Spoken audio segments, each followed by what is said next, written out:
What's up, my friend? It's a pleasure to be joined by you today. All glory and honor belong to our Creator. Good vibes, soul. Let me tell you something or remind you something, just in case you had forgotten.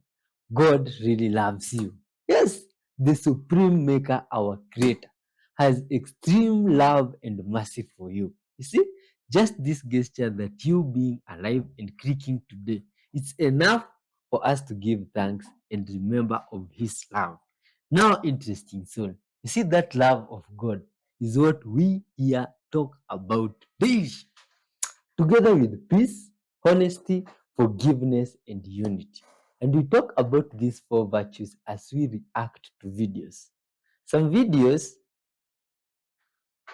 some good vibes videos, extremely. So, my friend, kindly watch till the end and you'll get to see those videos I'm telling you about. To be honest, some of them myself, I'm also expectant. I don't know what is in there, but it's mind blowing stuff, but not mind blowing as this book here, the book of wisdom, because it seems to have information about everything in life. Like today, this is what it says. But as for me, I watch in hope for the Lord. I wait for God, my Savior. My God will hear me. Interesting, right? That is from Micah 7:7. God will definitely hear us, my friend, as we give thanks and ask for His guidance in our show of today. Let's give thanks together. Thank you, wonderful Father, for this day, dear Lord. Thank you for gathering us here again, Father, to spread love and peace. All glory and honor belong unto you. Dear Lord Father, thank you for our lives. Thank you for the videos that we have here today. As we react to them, Father, fill us with your spirit. Guide us through them, Father, and forgive us all our sins. Dear Lord, I pray that your child here, today's viewer, might receive your blessings before we reach the end, Father, and remind them of your love in their lives. In your holy name, King of Kings, we do pray, trusting and believing. Amen. Interesting good vibes of art. Let's dive into seeing these mysterious videos. Here's a way that attorneys often use to catch someone in a lie. Now bear with me here. Just imagine this. You're sitting across from your significant other on the couch, and they say something to you that either you have a gut feeling is not true, or you have direct evidence that it's not true. Now, what I like to do in a situation like this is say to them, would you repeat that for me? Now remember, when someone repeats something, when they are lying, they will not feel the same comfortability in saying it the second time as they did the first time. So you're just going to observe. Let them say what they said, and then what you'll do is become silent.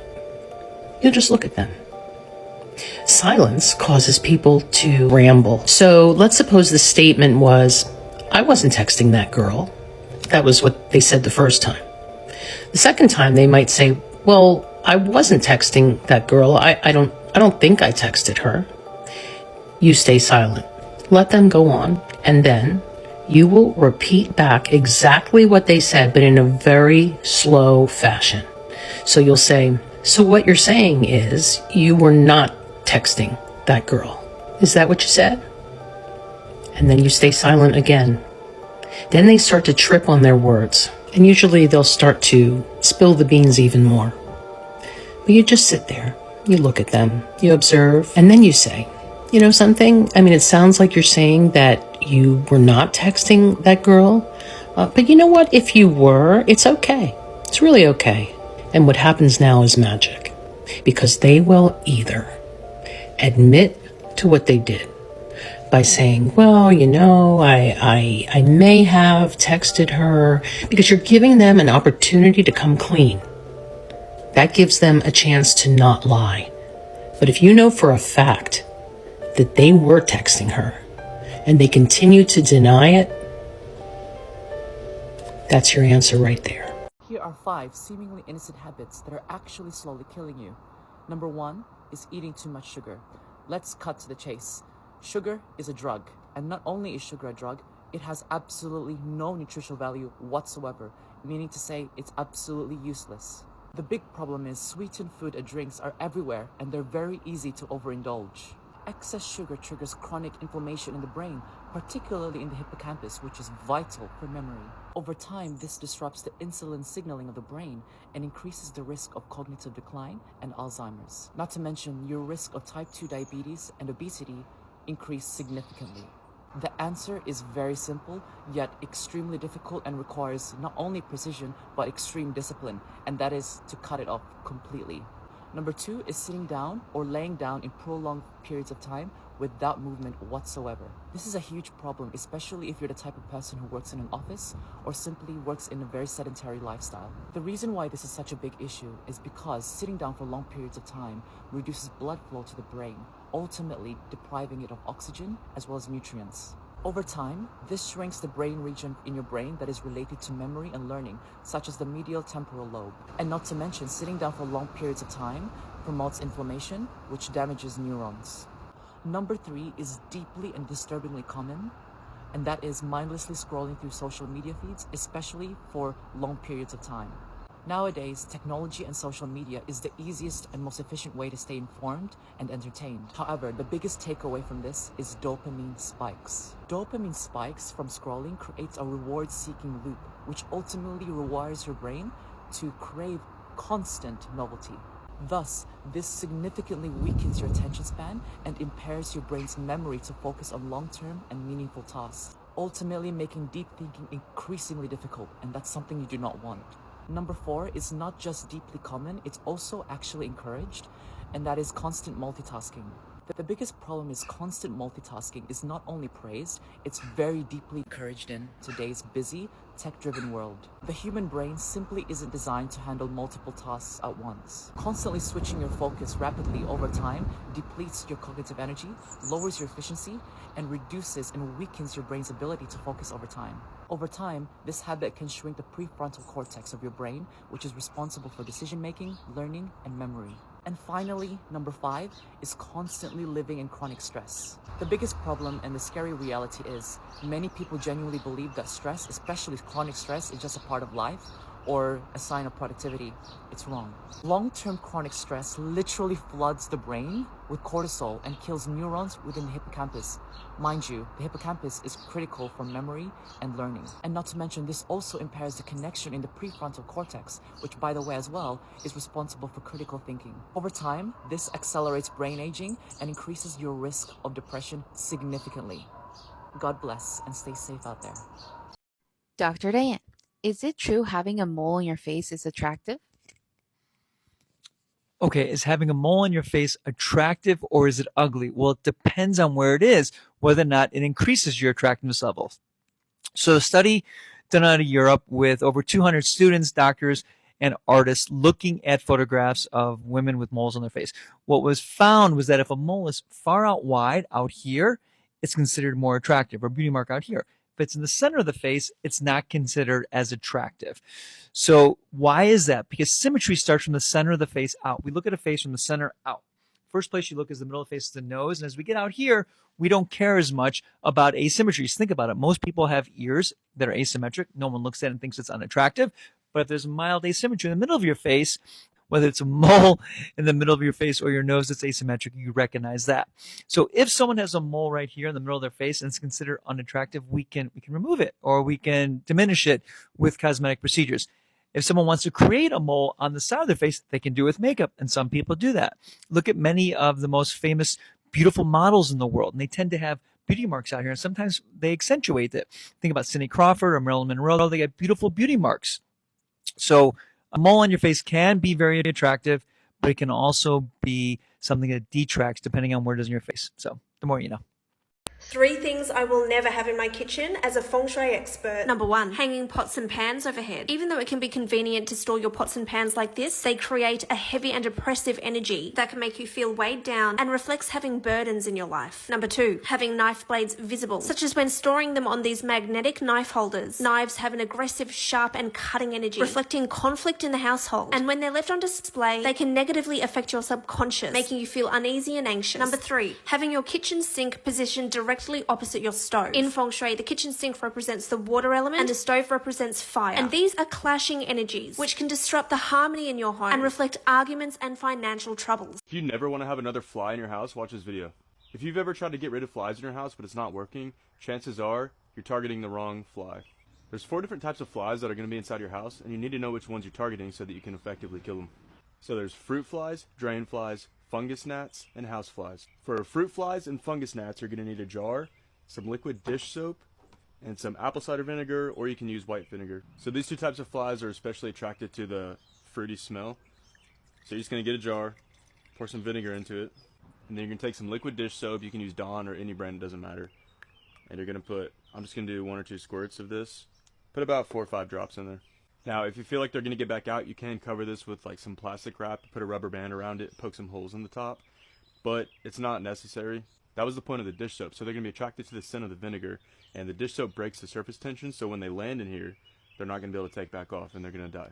If you still have flies in your kitchen or your house after this and they're really small, they're probably drain flies. The way you get rid of these is that you're going to pour boiling water down your drain every single day, and what it's going to do is kill the larvae and the babies that are inside the drain. And if you still have flies after that and then those big house flies, this is how you're going to get rid of those. Flies love water. So what you're going to do is you're going to take a bowl, you're going to place it where you think you have the biggest fly problem, and you're just going to put some water in there and then a couple squirts of dish soap.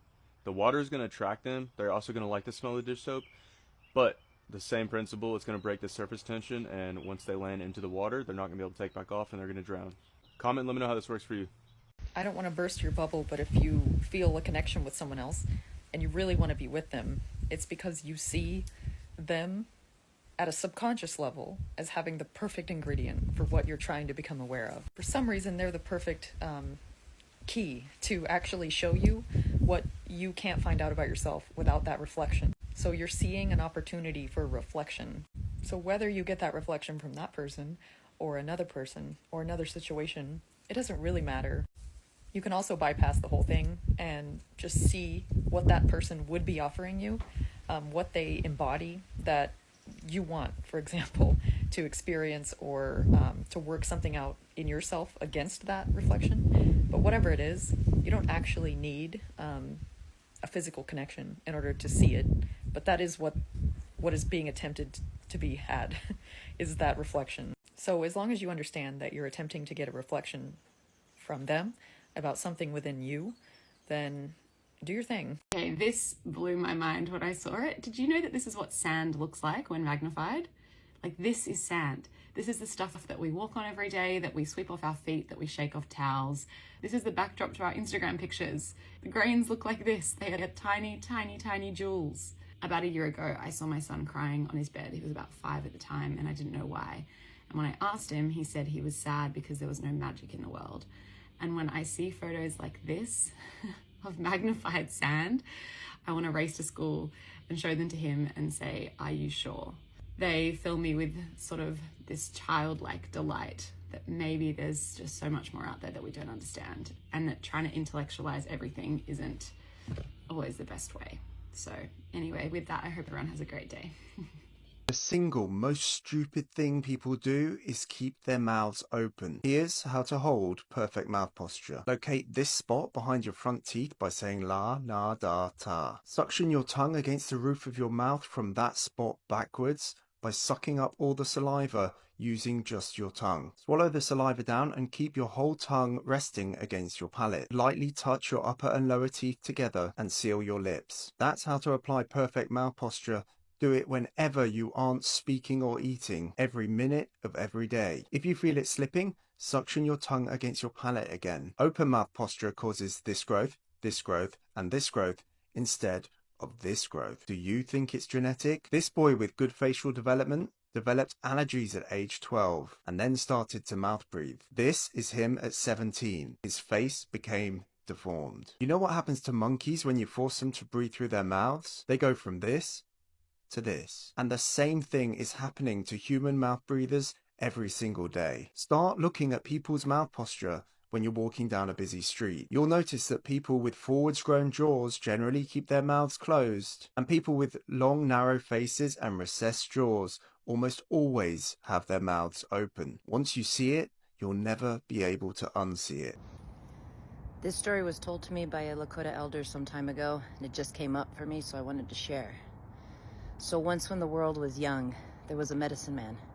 He had studied his whole life to help people, and he had a good heart. All he really did was serve. One day he got a call. A messenger came to the village, saying that there was a village across the river, and they were sick. They were very, very sick. So he packed everything he could as quickly as he could and set off to go see if he could save this village. In order to get there, he had to take a long, winding path that was up against a sheer cliff. On the other side was a river. In order to get to the crossing, and he was hurrying as fast as he could, he only slept during the darkest hours to make sure that he didn't wander off and go over the edge. As he made his way, around day 2, he came to a place on this crossing, on this path, and there was a man standing there, holding a rope. The other end was tied around his belly. And the man says to him as he approaches, "Will you hold this rope? Please, I need your help." And the medicine man, wanting to help, grabbed the end of the rope, asking, "Why do you want me to hold the..." And before he could finish the sentence, the man just drops off the side of the cliff, and he grabs the rope and he's leaning back against it, holding it. "What are you doing? What are you doing? Why did you do that? Climb back up. Come on, climb back up." The man hanging at the other end of the rope says, "Just hold on, just hold on." The medicine man, not knowing what he was doing, not knowing what was happening, held on, but the rope started to slip. The man dangling at the other end felt that slip. "Please hold on to the rope. Don't drop me. I'll drop it to the river. I'll drown. Don't let me die. Tie it around your waist." The medicine man calls down to him, "Climb up. I can't hold you. The rope is slipping. Tie it around your waist. Tie it around your waist." So the medicine man does. He ties it around his waist. And he's standing there, leaning all his weight back up against this rope, calling down to the man that is dangling above the river, off the side of a cliff. "I need you to climb back up. I have someplace to be. There are people that are waiting for me." The man just screams back up, "Don't drop the rope. Don't let me die. I don't want to drown. Don't let me die." The medicine man tries with all his might, pulling the rope, trying to drag, bodily drag this man back up to the safety of the path, calling down to him, "I need you to help me. Climb up the side of the cliff. I'm trying to get you back up to safety." But the man just dangles there, continuing to call up, "Don't let go of the rope. If you let go of the rope, I will fall into the river. I could die. I could drown. Don't kill me." Hours go by. The medicine man's body is trembling with fatigue, holding this weight, calling back and forth with this man, having no idea what's going on, watching as the sun sets, knowing that he needs to get to this village. He has things to do. Finally, he calls down to the man, "I have to go. You're not telling me what you're doing. You're not helping yourself climb back up to safety. You're not helping me drag you back up to safety. I have to go." "No! Don't let me drown. I could die. Don't kill me. You'll kill me if you let the rope drop." The medicine man stands there on the side of the cliff, his heart breaking in his chest. All he wants to do is help. All he wants to do is serve. But this man just won't help himself. He won't help him, knowing that it was the man's choice to jump off the side of the cliff to begin with. Praying to his ancestors, praying to his creator for guidance. What do I do as he watches the sunset, knowing that people are sick and suffering? Many people, that if he could just get there, he could help. Maybe he could save them. Finally, the heavy heart. He unties the rope from his waist and calls down to the man. "This is your last chance. I need you to climb up. Help me get you up here." A first there's only silence, and he wonders what happens. The man calls up. If you drop that rope, and I die, my death is on your hands. The medicine man breathed.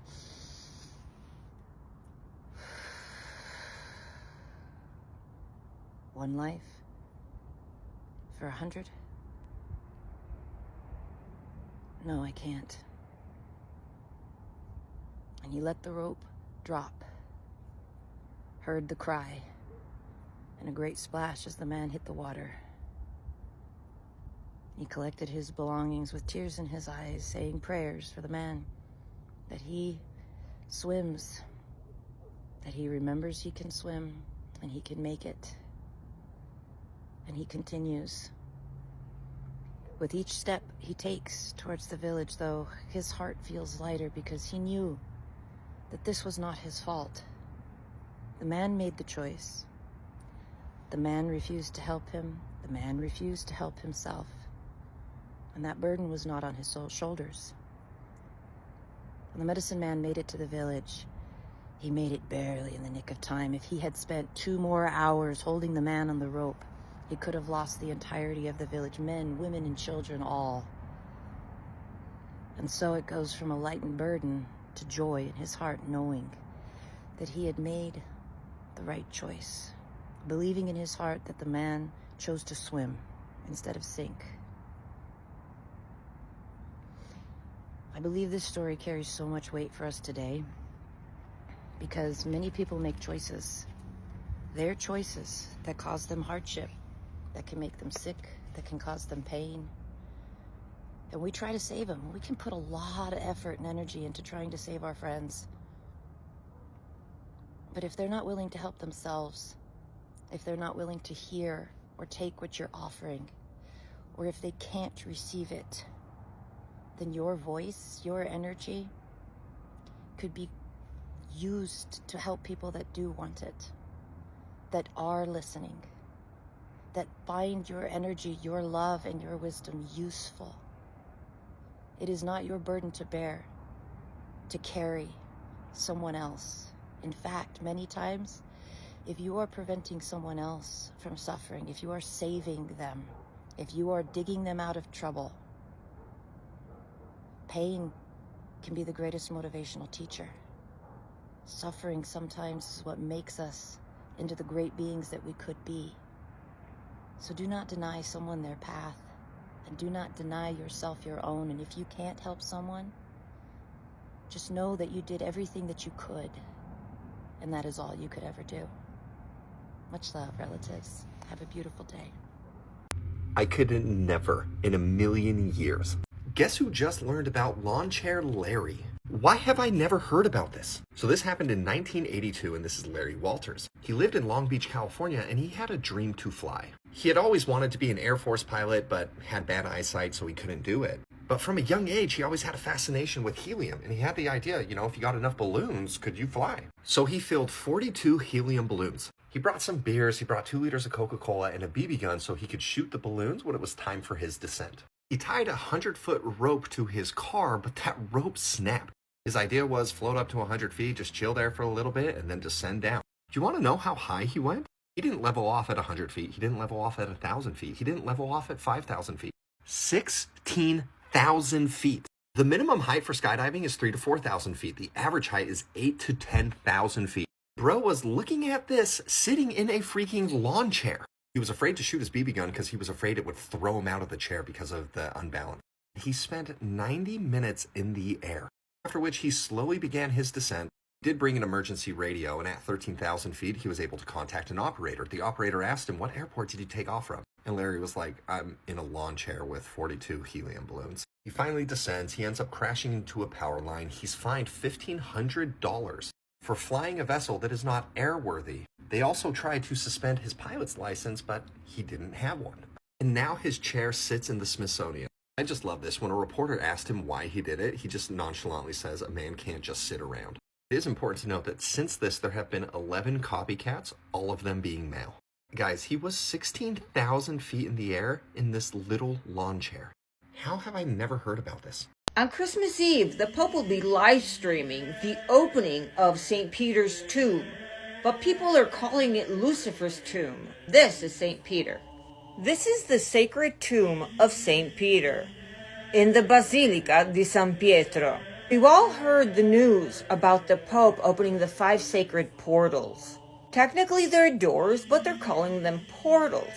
And the never-before performed ritual that Pope Francis is going to perform is opening the 5th door, because usually every 25 years for the Jubilee, they open up these 4 doors. They do this ritual that has been going on for centuries. But this year, they're doing something special. They're opening up the 5th door. Now, I'm not sure why people are saying that they're opening the tomb of Lucifer. But to my knowledge, there is no such thing as a tomb of Lucifer. He is an immortal. But the ritual that they will be doing is unsealing, opening the tomb of St. Peter. This is the actual Basilica di San Pietro at the Vatican City. Vatican City is a tiny state within Rome.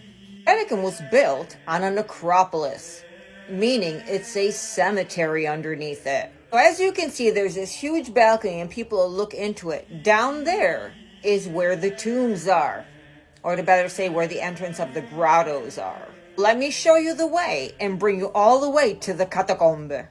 This is the cupola of San Pietro, St. Peter. In fact, if you look at the mosaic inside of the little window, that is supposed to be him. This is a beautiful mosaico inside of the cupola with St. Peter's image. So once we bypass this, we're on our way to the corridors of the grotto, of the catacombe. This is underneath the altar at the Basilica of San Pietro. Look at all the ancient Roman artifacts here. This is untouched. This is amazing. And the public cannot go here, but you can walk by it on your way to the grotto. Just looking at this image, you can feel the history. The luxury and magnificence of this place. There are no words. You have no idea. I'm talking about 15th century royalty. The entire basilica is amazing. And here we have the actual stone tomb that will be opened, live streaming it on Christmas Eve. Celebration will begin at 7 p.m. Roman time. I believe Italy is 6 hours ahead. The event will be broadcasted on live stream on digital platforms of the Vatican News. New webcams are being installed at the Basilica of San Pietro for this event. The Vatican's YouTube channel, they will be live streaming this so that the faithful from home can pray as if they were there. The webcam will be placed beneath what is now the literal altar of the Basilica of San Pietro. And this will provide a view of inside the tomb. Just kind of eerie, if you ask me. And for those of you that don't know, St. Peter was one of the 12 apostles of Jesus and the first pope. He was also crucified as Jesus. Listen to this. Per his request, he wanted to be nailed to the cross upside down. There's this thing that they're saying, oh, it's probably because he didn't think he was worthy to pass away the same way Jesus did. Others believe that this is where the myth of St. Peter being Lucifer comes from. Again, just a myth. I'm not saying it's true absolutely. But a lot of people are calling this the opening of the tomb of Lucifer, which is impossible because Lucifer never passed away. He's an immortal. This is what's behind the myth of that and why people are saying it. Be sure to follow because I will be live streaming the live stream from Rome that day. Urban Legends That Ended Up Being Real, Part 23. Tombstone Thunderbird. It is said to be spotted in Tombstone, Arizona. It's a huge bird with a wingspan that stretches over 20 feet long, and it comes out during storms. The most well-known account comes from 1890 when 2 ranchers in Tombstone claimed to have encountered and killed a creature matching the Thunderbird's description. The massive bird attacked their livestock, forcing them to shoot it down. They described it as having leathery, bat-like wings and looked more like a dinosaur than a bird. The men dragged the bird back to town where a photograph of them standing with the massive creature was taken. This photo has become one of the greatest mysteries of the legend. And in 1977, a family in Lawndale, Illinois claimed that a Thunderbird attacked their young son while he was out playing in the yard. The bird tried to carry the boy away before being scared off by the family. And the most recent sighting comes from 2020 when a group of campers in the forests of Pennsylvania claimed to see a shadow pass over their campsite, blocking out the moonlight. But when they looked up, they described a bird so large it seemed to glide silently across the sky, and its wings created a whooshing sound as it disappeared into darkness.